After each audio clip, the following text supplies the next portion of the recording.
Salam sejahtera.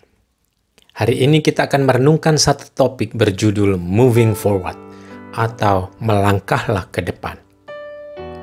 Filipi 3 ayat 13-14. Tetapi ini yang aku lakukan, aku melupakan apa yang telah di belakangku dan mengarahkan diri kepada apa yang di hadapanku dan berlari kepada tujuan untuk memperoleh hadiah, yaitu panggilan sorgawi dari Allah dalam Kristus Yesus. Untuk bisa moving forward atau bergerak maju ke depan, Paulus mengungkapkan 3 syarat. Yang pertama, melupakan apa yang terjadi di belakang. Yang kedua, mengarahkan diri pada apa yang di hadapan. Dan yang ketiga, berlari kepada tujuan. Kita masuk kepada topik yang pertama. Mari melupakan apa yang terjadi di belakang. Masa lalu adalah kenangan. Kadangkala sulit melupakannya dan melanjutkan hidup, apalagi untuk kenangan yang menyakitkan. Kegagalan berumah tangga, usaha yang bangkrut, patah hati, terserang berbagai penyakit kronis, dikhianati oleh orang yang kita tolong, karir dijegal oleh teman sendiri, hubungan-hubungan yang rusak, dan sebagainya. Jika ingin bahagia, Anda harus tetap melangkah ke depan. Jangan biarkan masa lalu mengusik. Anda boleh melihat ke belakang, tapi jangan membawanya pada masa kini. Pertanyaannya, bagaimana melupakan masa lalu yang buruk? Pertama, meneliti penyebab yang merintangi Anda bergerak maju. Ini langkah penting untuk melupakan masa lalu yang buruk dan terus melanjutkan hidup ini. Kita tidak akan bisa melupakan masa lalu sebelum ingat apa yang harus diperbaiki dan dilupakan. Kedua, selidikilah perasaan Anda sambil membayangkan kembali apa yang mungkin menghalangi dan melangkah maju.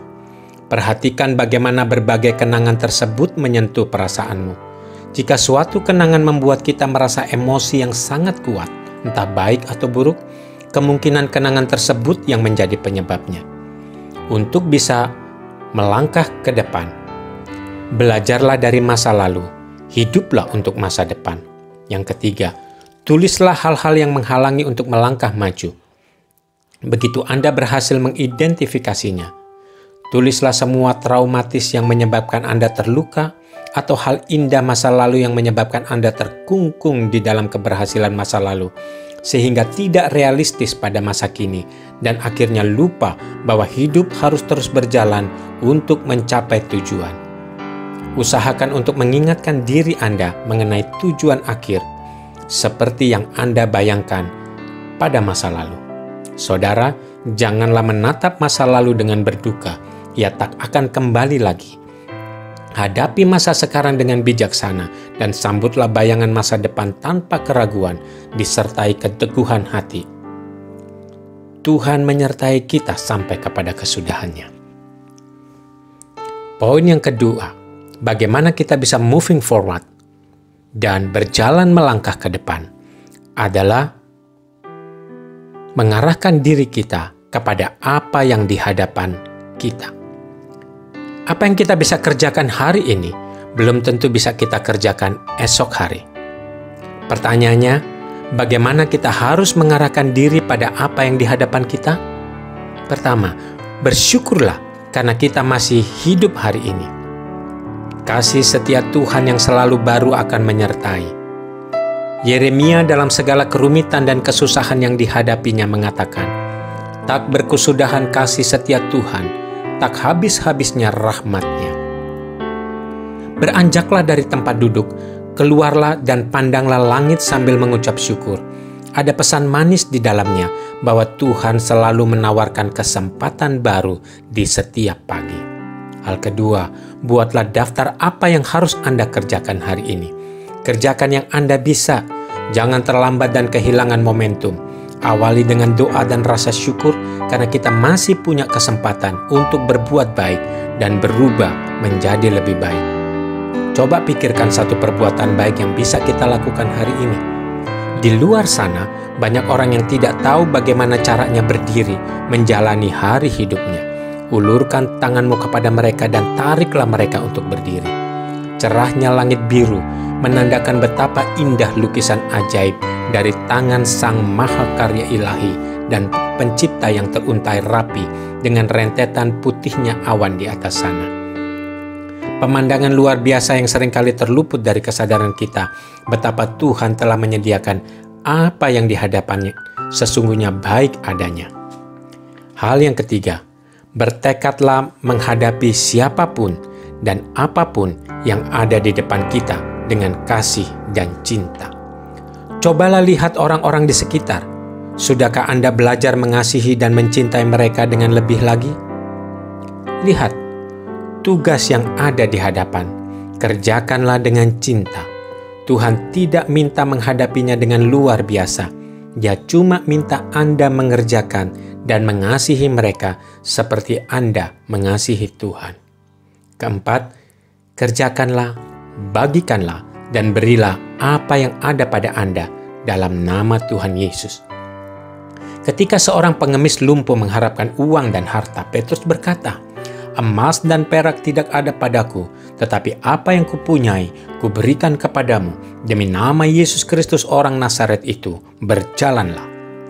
Sukses adalah keberhasilan yang Anda capai di dalam menggunakan talenta-talenta yang telah Tuhan berikan kepada Anda. Persiapkan hari dengan baik dengan keempat petunjuk ini. Jangan bergumam tentang sejuta masalah yang Anda sedang hadapi dengan keluh kesah dan wajah murung. Sadarkah Anda bahwa meskipun ada banyak hal yang dapat membuat Anda berat dan menangis, tetapi tetap ada kelebihan yang dapat mengubah semuanya. Satu untayan senyum akan menjadi sebuah permulaan kecil. Senyuman Anda adalah persembahan terindah kepada Tuhan.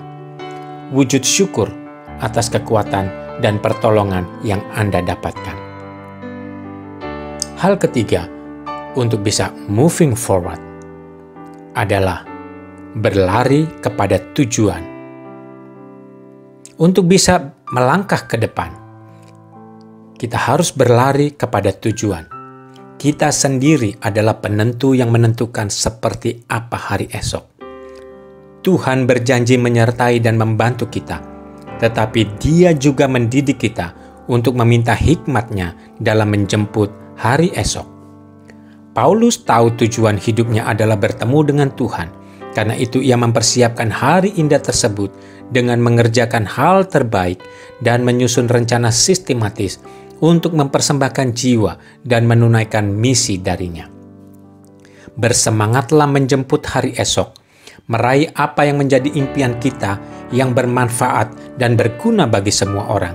Selalu bersandar kepada Tuhan Yesus dan jangan bersikap lemah. Ada 3 hal yang perlu diingat dalam kita berlari kepada tujuan. Pertama, Tuhan mau kita maksimal dalam hidup. Pakai segala talenta dan karunia yang Tuhan titipkan untuk bisa survive, growing, dan berhasil, sehingga menjadi kesaksian bagi nama Tuhan. Hiduplah dengan sungguh-sungguh, karena usia dan keinginan kita sangatlah terbatas. Maksimalkan apa yang Anda mampu. Hal kedua, Tuhan akan minta pertanggungjawaban hidup kita pada hari Yesus datang kedua kali. Dia akan murka pada orang Kristen yang tidak sungguh bertobat, yang melayani tanpa kasih dan keadilan. Ingatlah satu hari nanti, semua hidup kita akan diperhadapkan dengan tahta pengadilan Anak Domba Allah. Ketiga, warisan apa yang kita tinggalkan pada waktu kita mati menghadap Tuhan? Agar kesaksian Injil terus berkumandang. Orang baik meninggalkan warisan bagi anak cucunya, tetapi kekayaan orang berdosa disimpan bagi orang benar. Amsal 13 ayat 22.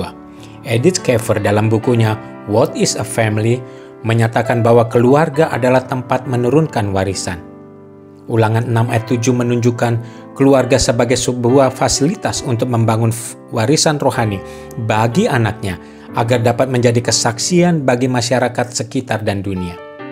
Warisan jasmani dan rohani dapat diturunkan kepada siapapun supaya terang Kristus bercahaya di dunia ini. Ketiga hal di atas adalah tujuan akhir dari perjalanan hidup. Persiapkanlah sebaik mungkin untuk berlari kepada tujuan memperoleh hadiah, yaitu panggilan sorgawi dari Allah dalam Kristus Yesus.